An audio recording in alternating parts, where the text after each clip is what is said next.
Oh, anak, ginagawa mo? Wala po 'to. Kumukuha lang po ako ng pambaon. Eh, ang dami naman yan. Mauubos mo ba lahat yan? Opo, Nay. Malakas kasi akong kumain ngayon eh. 'Di ba, papataba, gano'n, healthy. Nay, pasok na po ako.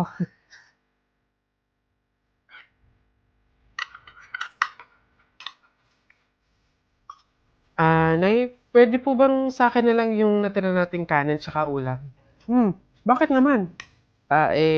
Babaunin ko po sana ulit bukas. Sayang naman kung itatapon, 'di ba? Nay, pasok na po ako.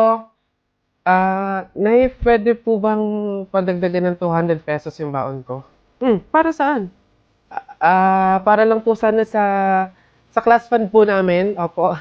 Naniningil na po kasi magbabayad lang po sana. Nay, andito na ako. Anak, umamin ka nga sa akin. Madalas ka nagpapadagdag ng baon. Kumukuha ng sobra at tirang pagkain. Ano bang meron? Nay, naawa po kasi ako sa kaibigan ko eh. Sobrang hirap na po siya sa pagtataguyod ng pag-aaral niya. Oo, hindi naman tayo mayaman. Wala din tayo, pero kailangan ko talaga siyang tulungan eh.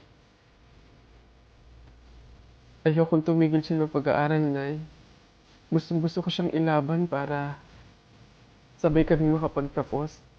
Babe, etong food, baon mo to for today.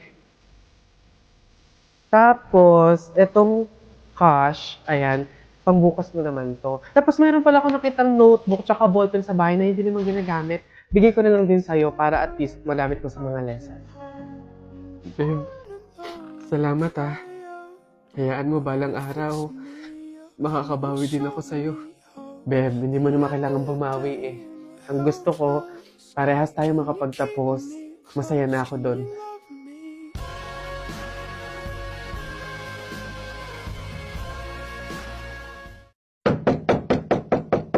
Everyone, it's my birthday.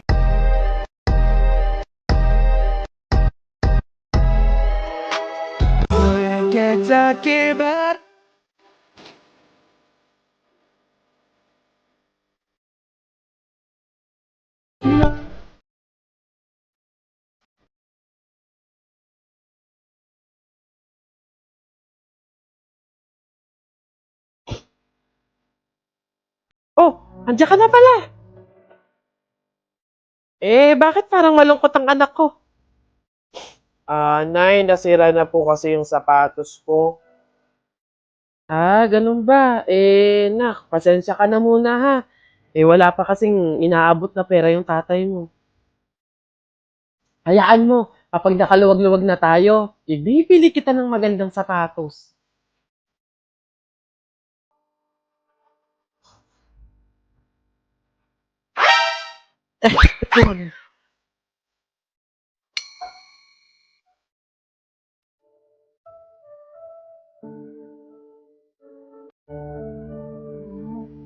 Oh, may bagong sapatos na ako!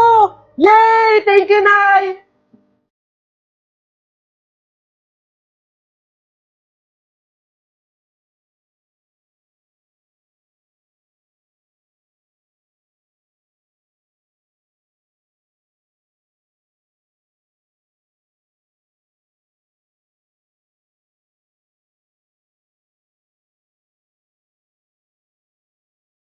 Get the rest of what the song do. Girl, like being around you. Feel like Kanye, I'm bound to. Shorty, if you down, I'm down to. OMG, wala akong papel, wala akong ballpen. Manghihiram ba ako? Paano kung i-backstab ka nila? Oo, tsaka baka marinig pa ng mga kaklase natin tapos ipagkalat pa sa ibang section. Nakakaya yun. Feeling ko nga. Wag na nga. Oh, uy, sama-sama sila kumain, no? Sabay ba ako? What if hindi ka naman nila bet? Kumbaga hindi ka naman belong sa kanila. O kaya, baka mas masarap yung pagkain nila kaysa sa'yo. Di ba? So embarrassing. Oo nga, no. Ano ba yan? Hindi ko na alam yung gagawin ko. Ay, alam ko! Manonood na lang ako ng inaabangan na Inside Out 2! This coming June 12, 2024, next week ay mapapanood na ang Inside Out 2 in cinemas. Tara, nood tayo! Sa bandang north ako manonood sige, bye. Sa may south naman ako. Sige. Teka, sasama ako! Uy! Andun yung price niya, bakit? Ayoko naman gumastos ng 50 to 60K. Kaya nag-iPad A16 na lang ako. So, ayokong gumastos ng 50 to 60K para sa iPad. Pero pangarap ko kasi yun kasi pang work talaga, pang edit, ganyan. Kaya dito na lang tayo sa iPad A16. Anong gagawin? Di mag-unboxing. Wi-Fi plus cellular iPad A16. Yes, sa Power Mac ko siya binili. Hindi naman ako against sa mga green, saan yung nabili? Green Hills. Hindi naman ako against sa mga doon nabili or sa mga second hand or sa kahit saan mong bumibili. Tiwala lang ako sa talagang Power Max. Imagine mo, iPhone 11 pa lang itong ginagamit ko. Hindi ako makapag-upgrade ng cellphone. Kasi syempre, ang mahal nga sa Power Max. Kahit A16 to, kahit hindi to yung talagang latest na latest, proud pa din syempre kasi mahal nito eh. So, paano tayo open? Buksan na po natin! Kinakabahan ako. Silver play button yung ayoko tignan. Ito na siya mismo. Gaya ng ibang mga content creator, tinitignan muna nila yung loob. So, meron tayong manual. Charger. Kala ko hindi charger. Then ito na! Moment of truth! Wala pa akong case. Mahal kasi yung case din. Sa mga tiyanggi na lang tayo bumili. Okay na din pala, te. For sure kasi maiintindihan ako ng mga content creator na kailangan talaga ng mga ganitong klase ng bagay. Trabaho talaga, di ba? Pang edit, emails, docs. Kailangan ko na din. Kaya nagpilit na din ako. Excited ako mag-edit, sumagot sa mga inquiries, sa mga project dyan. Baka naman po sa mga brand, di ba? Pang ROI lang, ganun. Get started! Yeah! Pag ganito talaga to, hindi siya paslant. Or depende, pag ginano mo siya. Ayun! Thank you so much!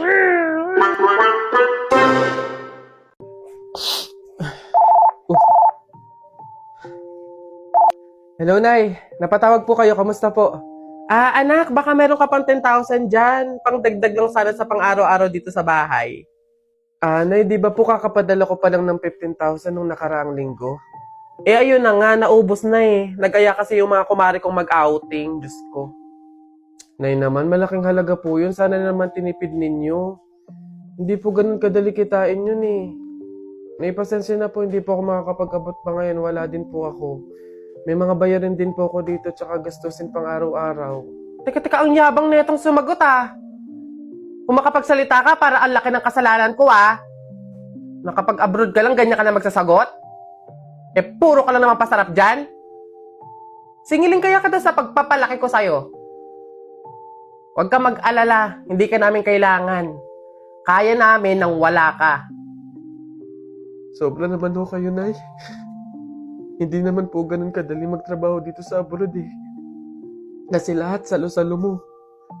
Yung kapag nahihirapan ka, yung may sakit ka, nalungkot ka, wala. Ikaw lang mag-isa. Wala kang katulong. Wala kang karamay. Pero Nay, bakit ganun? Yung isang beses ka lang hindi nakapagbigay pero parang buong pagkatao ko na yung hinisgahan ninyo. Itong pag-a-abroad ko, Nay, kayo naman po yung may gusto nito, di ba? Hindi po ako. Gusto ko po kasi, Nay, maging doktor talaga eh. Yung makakapagbigay ako ng tulong sa mga tao. Yung makakapaggamot ako ng libre.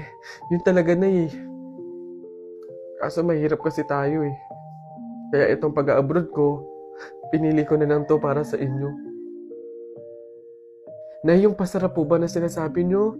Yun po ba yung kapag natanggap ko na yung sahod ko, bibili ako na kahit man lang pares ng damit?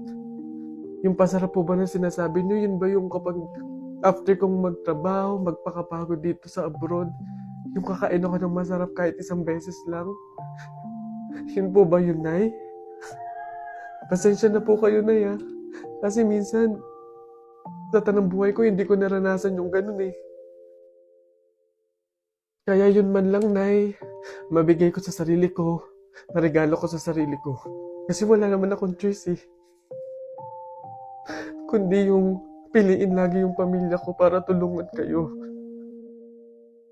Yun nga man lang, Nay, na kamustahin niyo ako.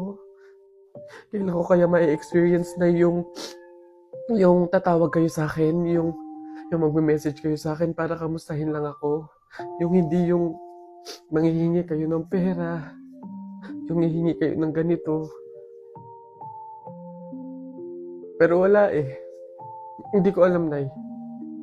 Hindi ko alam kung bakit sa kabila ng paghihirap ko, sa kabila ng pagpili ko sa pamilya ko kaysa sa pangarap ko, hindi ko alam, Nay, kung bakit ganito pa yung mga sinasabi niyo sa akin.